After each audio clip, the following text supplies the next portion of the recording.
Hello दोस्तों, आप सभी को मेरे इस YouTube चैनल पर स्वागत करते हैं। जय मां समलई। हिंदी में एक कैप्शन है, शिक्षा में सबसे ज़्यादा ताकत होती है जिससे पूरी ज़िंदगी को बदला जा सकता है। इसलिए दोस्तों, निरंतर पढ़िए और अपना जो लक्ष्य है उसको हासिल कीजिए। शुरुआत करते हैं आज के प्रश्न मंच पर। आपके लिए लेकर आए हम 40 मोस्ट इम्पोर्टेंट ऑब्जेक्टिव क्वेश्चन। फिर से आप लोगों को स्वागत करते हैं। चलते हैं आज की प्रश्न मंच पर। आज की जो प्रश्न मंच है हिंदी शिक्षण प्रणाली और व्याकरण विभाग की तरफ से चलते हैं। पहला नंबर क्वेश्चन में है, निम्न में से कौन सी विधि कविता शिक्षण में नहीं है। प्रश्न को ध्यानपूर्वक सुनिए और देखना एग्जाम में भी कि इस प्रकार भी प्रश्न आता है कि जो नेगेटिव वाला क्वेश्चन हो जाता है तो बहुत सारे बच्चे कन्फ्यूजन में हो जाते हैं, इसलिए गलत आंसर देकर चले आते हैं। यहाँ पे बोला गया है, निम्न में से कौन सी विधि कविता शिक्षण में नहीं है। ऑप्शन में है गीत विधि, अभिनय विधि, व्यास विधि, प्रश्नोत्तर विधि। तो वहाँ पे सटीक आंसर हमारा है प्रश्नोत्तर विधि। ये कविता शिक्षण के अंतर्गत नहीं है। दूसरा नंबर चलते हैं। दूसरा नंबर है, गद्य शिक्षण की विधियाँ कौन सा नहीं है। यहाँ पे भी नहीं है, प्रश्न आया है नेगेटिव वाला क्वेश्चन। यहाँ पे ऑप्शन है अर्थकथन विधि, व्याख्या विधि, संयुक्त विधि, तुलना विधि। तो यहीं पे भी आंसर हमारा है तुलना विधि है, जो गद्य शिक्षण विधियाँ के अंतर्गत नहीं आते हैं। तीसरा नंबर क्वेश्चन है, माध्यमिक स्तर पर गद्य की शिक्षा के लिए कौन सी विधि सर्वोत्तम मानी जाती है। ऑप्शन में है अर्थकथन विधि, व्याख्या विधि, प्रश्नोत्तर विधि, समीक्षा विधि। यहाँ पे पूछा गया है, माध्यमिक स्तर पर गद्य की शिक्षा के लिए कौन सी विधि सर्वोत्तम मानी जाती है। यहाँ पे सही आंसर है प्रश्नोत्तर विधि माध्यमिक स्तर पर ही गद्य शिक्षा के लिए सर्वोत्तम मानी जाती है। नेक्स्ट क्वेश्चन चलते हैं। उच्च माध्यमिक या उच्च कक्षाओं में कौन सी विधि का प्रयोग किया जाता है।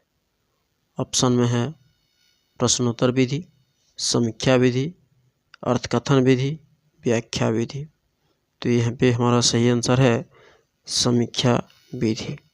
जो हमारा उच्च माध्यमिक स्तर है, कल स्तर पर है या उच्च कक्षाओं के लिए समीक्षा विधि सर्वोत्तम विधि मानी जाती है, उसी में हम प्रयोग कर सकते हैं।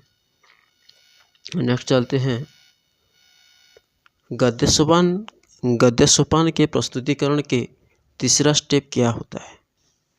ऑप्शन में है आदर्श वाचन, वाचन, व्याख्या, विचार विश्लेषण। हमारा जो 6 नंबर का आंसर है विचार विश्लेषण होता है। तीसरा स्टेप होता है विचार विश्लेषण। फिर नेक्स्ट चलते हैं। ध्यान से प्रश्न पढ़िए, ध्यान से सुनना भी है और आंसर भी देना है। यहाँ पे प्रश्न है, लीला को मौखिक कौशल की शिक्षा एवं अभ्यास के लिए पढ़ना हेतु निम्न में से कौन सी साधन सर्वाधिक उपयोगी और आकर्षक होगी। ऑप्शन में है रेडियो, टेप रिकॉर्ड, ग्रामोफोन। इनमें से कोई नहीं है। इसका सही आंसर हमारा है ग्रामोफोन के माध्यम से ही पढ़ा जा सकता है। सर्वाधिक उपयोगी और आकर्षक भी होगी ग्रामोफोन के माध्यम से। नेक्स्ट क्वेश्चन है 8वां, विभिन्न शब्दों का अर्थ स्पष्ट करने के लिए किसके मदद से पाठ को रोचक तथा सरल बनाया जा सकता है।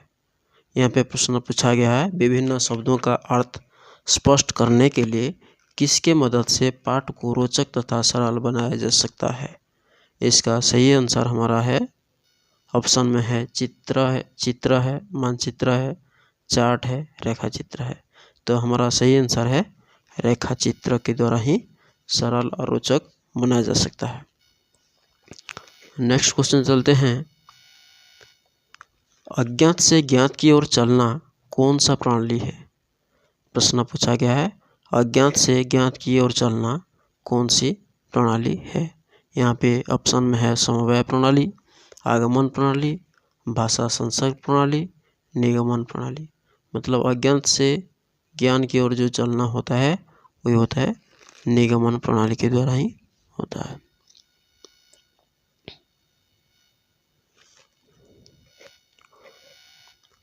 दस नंबर क्वेश्चन चलते हैं।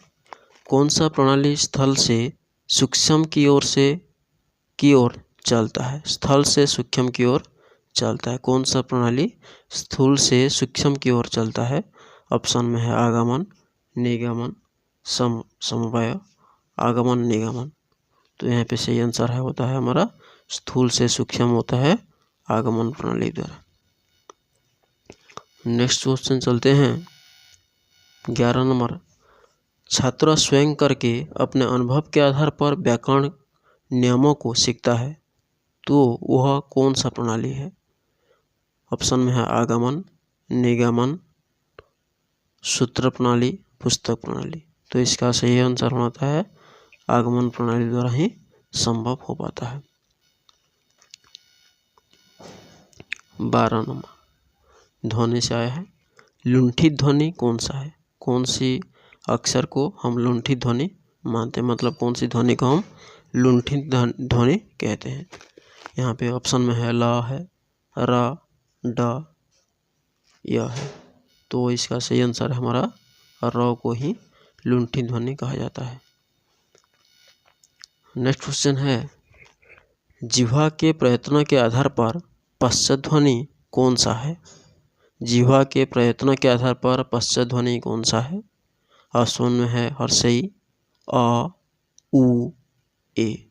इसका सही आंसर हमारा होता है हर्षऊ, यानी जिह्वा के प्रयत्न के आधार पर हमारा पश्चात ध्वनि होता है हर्षऊ। नेक्स्ट क्वेश्चन है। मुख के उच्चारण स्थान के आधार पर फ ध्वनि किस जगह से उच्चारण होती है? ऑप्शन में है दंत्य, कंठ्य, दंतोष्ठ्य, तालव्य। प्रश्न को फिर दोबारा सुनते हैं। मुख के उच्चारण स्थान के आधार पर फ ध्वनि किस जगह से उच्चारण होती है? इसका हमारा सही आंसर है दंतोष्ठ्य जगह से फ उच्चारण होती है। नेक्स्ट क्वेश्चन है। पुस्तक प्रणाली किस प्रणाली के अंतर्गत आती है?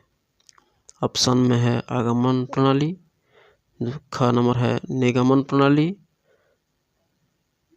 समवाय प्रणाली, विश्लेषण प्रणाली। इसका हमारा सही आंसर है निगमन प्रणाली में ही पुस्तक प्रणाली आती है। और ये भी आता है सूत्र प्रणाली, निगमन प्रणाली के अंतर्गत ही आते हैं। नेक्स्ट है। कौन सी प्रणाली अमनोवैज्ञानिक नहीं है? अमनोवैज्ञानिक नहीं है मतलब मनोवैज्ञानिक है। ऑप्शन में है सूत्र प्रणाली, पुस्तक प्रणाली, निगमन प्रणाली, आगमन प्रणाली। यहाँ पे हमारा आगमन प्रणाली ही सही है, उसको मनोवैज्ञानिक ही माना जाता है। नेक्स्ट क्वेश्चन चलते हैं। जिस व्यक्ति से तुम अंग्रेजी का यह पत्र पढ़वाना चाहते हो उसके लिए तो काला अक्षर भैंस बराबर है, इसमें जो रेखांकित किया गया है वो एक क्या है? ऑप्शन में है मुहावरे, लोकोक्तियाँ, क और ख दोनों, इनमें से कोई नहीं है। तो इसका सही आंसर है लोकोक्तियाँ। काला अक्षर भैंस बराबर है, ये लोकोक्तियाँ है। नेक्स्ट क्वेश्चन चलते हैं मुहावरे की ओर। चिकना घड़ा होना इसका अर्थ क्या है? ऑप्शन में है बहुत सुंदर घड़ा होना, चिकना घड़ा पानी में गीला नहीं होता, नीलच होना, घड़े पर तेल मल कर चिकना करना। तो इसका हमारा सही आंसर है नीलच होना, यानी चिकना घड़ा होना का मतलब है नीलच होना। नेक्स्ट क्वेश्चन चलते हैं। अकल पर पत्थर पड़ना।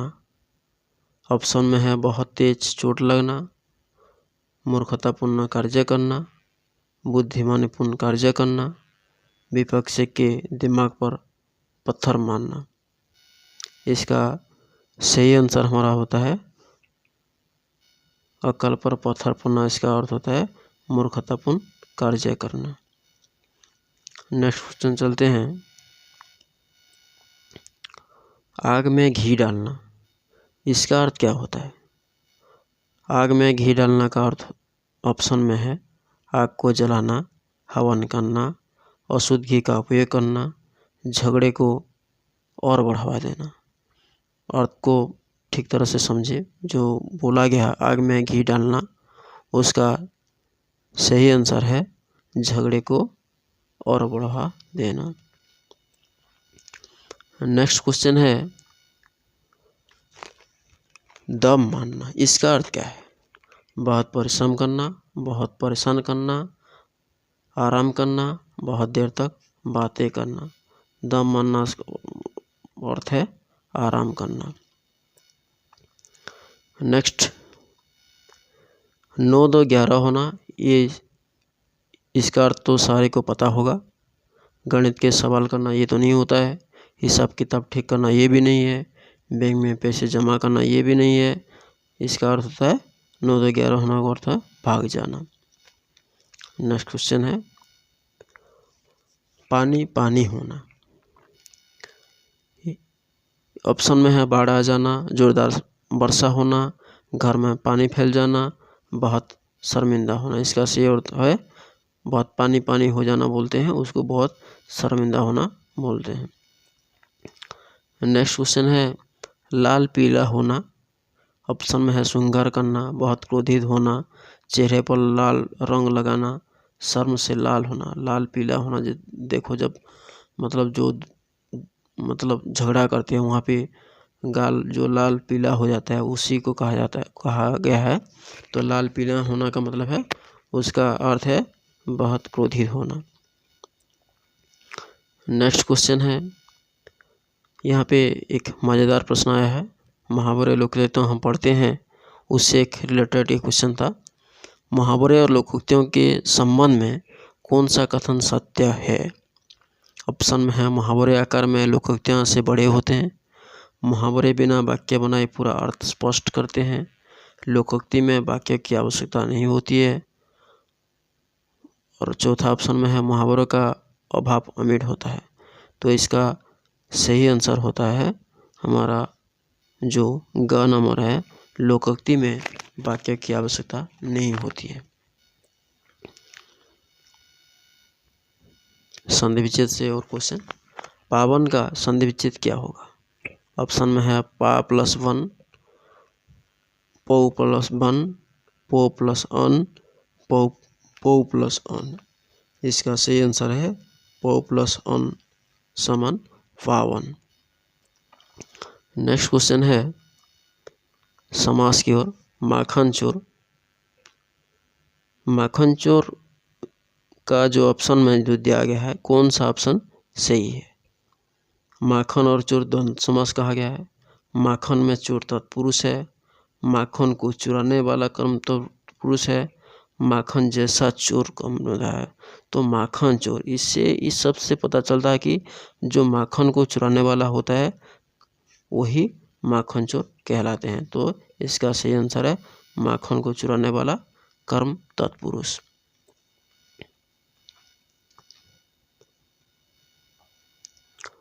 फिर है वन मानुष।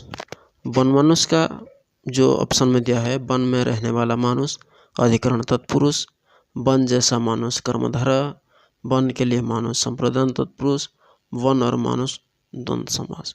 तो यहाँ पे पूछा गया है वन मानुष का जो ऑप्शन में दिया गया है कौन सा जोड़ा सही है?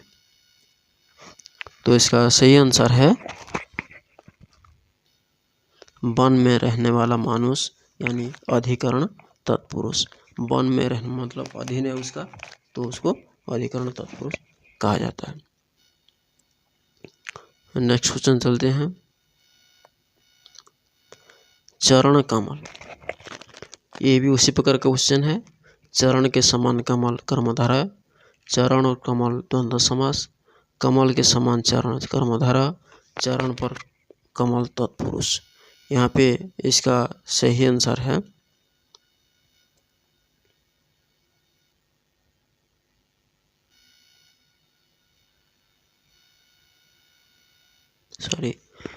चरण कमल का जो आंसर है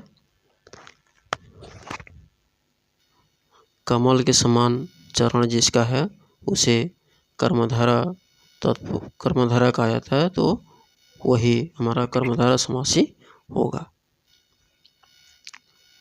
30 नंबर क्वेश्चन है यथोचित, यथा और उचित द्वंद्व समास, यथा जैसा उचित द्विगु समास, जैसा भी उचित हो अव्ययभाव समास, जैसा भी उचित हो कर्मधारा समास। तो यहाँ पे सही आंसर है यथोचित का, वो होता है जैसा भी उचित हो वो अव्ययभाव समास कहते हैं। अष्टाध्यायी कौन सा समास है? द्वंद्व समास, द्विगु समास, कर्मधारा समास, तत्पुरुष समास। तो इसका सही आंसर है द्विगु समास, सही आंसर है अष्टाध्यायी।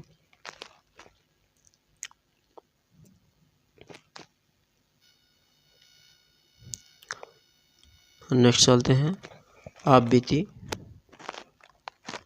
ऑप्शन में है तत्पुरुष, अव्ययभाव समास, द्वंद्व समास, बहुब्रीहि समास। इसका सही आंसर है तत्पुरुष समास।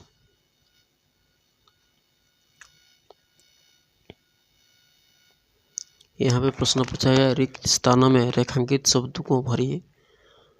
भवसागर से मुक्ति पाने का उत्तम तरीका प्रभु भक्ति है, जबकि आडंबरपूर्ण भक्ति डेक्स है। सॉरी बाय मिस्टेक से ये बहुत सारे अंडरलाइन हो गया है, लेकिन उत्तम में ही अंडरलाइन दिया गया है। तो यहाँ पे पूछा गया है रिक्त स्थानों में रेखांकित शब्दों को भरिए, मतलब है उत्तम का जो विलोम शब्द है उसको भरना है। इसका उत्तम का विलोम शब्द होता है अधम।